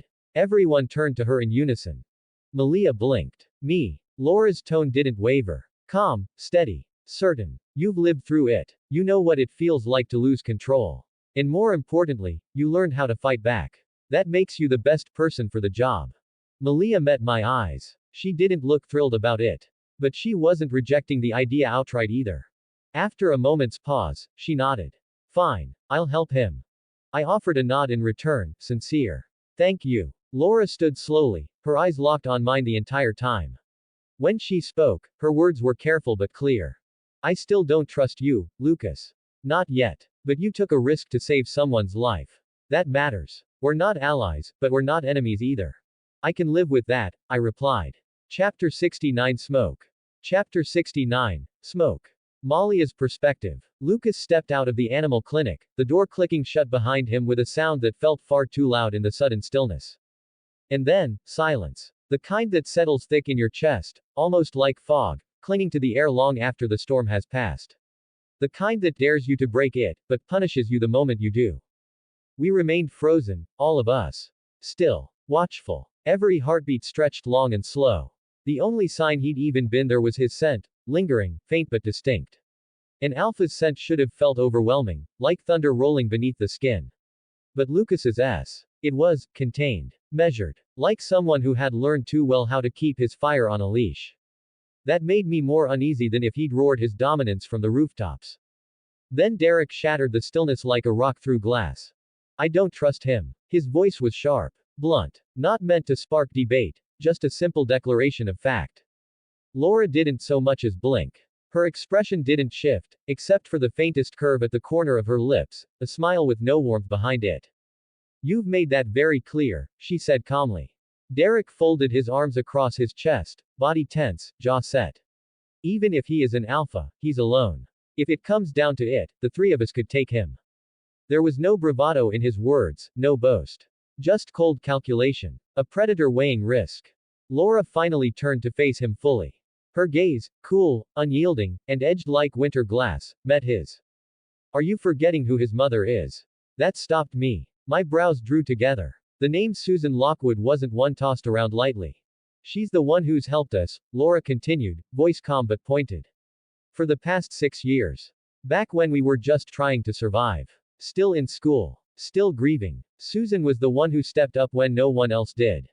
With lawyers, with the Hale family trust, with everything. She looked after us when we couldn't even look after ourselves. Derek's jaw tightened, and for just a heartbeat, his whole body stiffened like he'd been struck. It was in his eyes, the flicker of guilt. Pain. Maybe even shame. He could be working with the Argents for all we know, he said roughly. Don't forget what happened 6 years ago. Gerard Argent came to our mother, asking for help. And what happened after that? His voice rose, laced with venom. Grief barely buried beneath the surface. Most of our family ended up dead. His words hit like a slap. No, more like a blade. Cold, brutal, and sharp enough to cut through bone. For a moment, it felt like all the oxygen had been sucked from the room. I could almost hear the past echoing back to us. Ghosts screaming in the walls. Laura didn't respond immediately. She just looked at him. Eyes full of shadows and the weight of too many nights spent remembering. She was quiet for so long, I thought she might not answer at all. Maybe Gerard was involved, she said softly, finally. But he died that night. Just like so many others. We never found out the full truth. No answers. Just graves and silence. Unless you're sitting on some kind of new revelation, we're no closer to understanding now than we were then. Derek's head turned away, his jaw grinding in frustration. But he didn't speak. Didn't argue. Laura took a single step toward him. Not aggressive. Just steady. I get it, Derek, she said, voice low. I feel it too. That itch under the skin when something doesn't add up. But ask yourself this, are you really ready to start a war with the Argents? When we're all that's left of our family? I watched the tension drain from Derek's posture, just a fraction. He wasn't any less angry. The suspicion still burned behind his eyes. But something in Laura's words had reached him. A reminder, maybe, of everything they'd already lost. No, he muttered after a moment. The word fell heavy, like it cost him something to say. Good, Laura replied simply. Because right now, survival comes first. She turned her attention to Deaton, who had remained a quiet presence through it all, still, solid, like a mountain carved from calm. He hadn't spoken a word, but he'd been listening. Watching. When Laura addressed him, her voice softened. Just a touch. What do you think about Lucas? Deaton exhaled, slow and deliberate. Then lifted his eyes to meet hers. We don't know much about him, he said carefully. But from what I've seen, he acted when someone was in danger. He didn't hesitate. He came to you willingly, didn't posture, didn't demand. And most importantly, he told the truth. At least, as far as I could tell. He let that hang in the air. A warning and a reassurance at the same time. For now, he finished, I think we can trust him. Laura gave a small, thoughtful nod. Nothing more. I didn't say anything. Just stood there, my thoughts agreeing with Deaton. Then I started thinking about Isaac. He always looked so tired at school. Like someone who hadn't smiled in years. Maybe I could help. Even if Lucas was still a mystery. Chapter 70 Quiet. Chapter 70 Quiet Hearts. Lucas's perspective. The mansion was quiet when I stepped inside. Too quiet for a house this big. It was nearly 10 p.m. The hour when most homes are winding down for the night, when lights dim and the air shifts into something softer. But here, the silence didn't feel gentle. It felt like absence. I moved through the entrance hall, my footsteps sounding far too loud against the polished marble floors. Every step seemed to echo, bouncing off the tall ceilings and ornate walls like a reminder that I was the only one here, or at least, that's what I thought. The house felt less like a place where people lived and more like a museum, grandiose, meticulously preserved. That's why I was surprised to find Susan waiting. She was in the sitting room, seated on the edge of one of the velvet couches, legs crossed neatly, a laptop resting on her knees. Her reading glasses were perched low on her nose, and the glow from the screen cast sharp light across her face, turning her features into something angular, almost severe. But as soon as she saw me, she closed the laptop with a quiet click. Not hurried, not annoyed, just purposeful. You missed dinner, she said, voice calm, level. Not accusing. Just stating a fact. Her tone carried something restrained, like she was trying not to sound too concerned. Like she wanted to reach out, but wasn't sure she was allowed to. She added, I know I don't have any right to tell you what to do, but if you're going to go out, I'd prefer if you let Patrick drive you. Especially this late. I stood there, halfway between the hall and the room, unsure of what to say at first. Her voice had been soft, but there was a kind of quiet gravity to it. I took a breath. You're right. Her expression shifted slightly, just a flicker, a blink. Like she hadn't expected me to agree. I stepped further into the room, letting the door close behind me. We don't really know how to be around each other, I said after a moment. Even though you're my mother, we feel like strangers. Susan's features softened. A small sigh passed through her lips, and she nodded, slow and deliberate. And that's my fault, she said. Her voice was quieter now. Not defensive, just honest. But, she hesitated for half a second, and then a smile tugged at her lips. A real one. We could try to change that. If you're open to it. Maybe, over dinner. I nodded. She stood without another word and moved toward the dining room, and I followed, the distance between us still wide, but not as wide as it had been before. The dinner was simple, reheated, clearly meant for earlier. Grilled salmon, mashed potatoes, and roasted vegetables. On paper, it was upscale, like everything else in this house. But it didn't feel pretentious. It felt thoughtful. Like someone had tried to make something nourishing. Warm. It tasted like someone had actually cared. We ate in near silence for the first several minutes. The only sounds were the occasional clink of fork against plate, the muffled hum of the house settling around us. It should have felt awkward, but it didn't, not entirely. There was something tentative about the silence. Like neither of us wanted to speak too soon and break it. Then Susan spoke. Your grandmother died giving birth to me, she said quietly, as if the words had waited years to be said. I paused mid-bite, glancing up at her. I never knew her, she continued, her voice steady but low. But your grandfather. I knew him all too well. Her gaze shifted away from me, as if memory had pulled her into another room entirely. He was a hard man, she said finally. Ambitious to a fault. Cold-hearted. Ruthless when it came to power. He was built like a stone wall, emotionally, I mean, and twice as stubborn. But when I was little, I wanted to be just like him. I thought that's what strength looked like. She let out a small, bitter laugh, dry and without humor. I didn't realize how wrong I was until Jenny came along. I watched her carefully. Her words weren't calculated. They weren't part of some speech. She wasn't performing. She was just telling the truth. And there was something disarming about that. Something raw. She was trying to connect, trying to let me in. So I let her talk. She turned her wine glass slowly between her fingers, watching the way the liquid caught the dim light, though I could tell her mind was far away. Jenny's mother, she began again, more cautiously now, was your grandfather's fifth wife. I raised my eyebrows. Fifth. Susan gave me a sideways look and a tight, humorless smile. Yes. He collected wives the way some men collect rare wines or stocks, based on value, usefulness, timing. Whatever benefited him most at the time. I leaned back slightly in my chair, letting that image settle. Cold. Calculated. Transactional. It was, in his words, a match made in heaven. She scoffed under her breath. She was just like him, beautiful, driven, utterly self-absorbed. They understood each other perfectly. No love, of course. Just mutual ambition. Her voice softened then, and she looked down at her plate, most of the food untouched now. But then Jenny was born. And for the first time, something entered their world that couldn't be negotiated or strategized around. A child. A little girl who just wanted to be loved. She paused again, her fingers tightening slightly around her glass. It was painful to watch. The way she tried to earn their attention. Their affection. She'd draw them pictures, bake cookies with the kitchen staff and carry them upstairs herself. She'd wait outside her mother's door, hoping for a compliment on her new dress or her braids. Susan looked up at me then. And in her eyes, I saw years of guilt, of helplessness, of regret. But they were too busy with themselves to see her.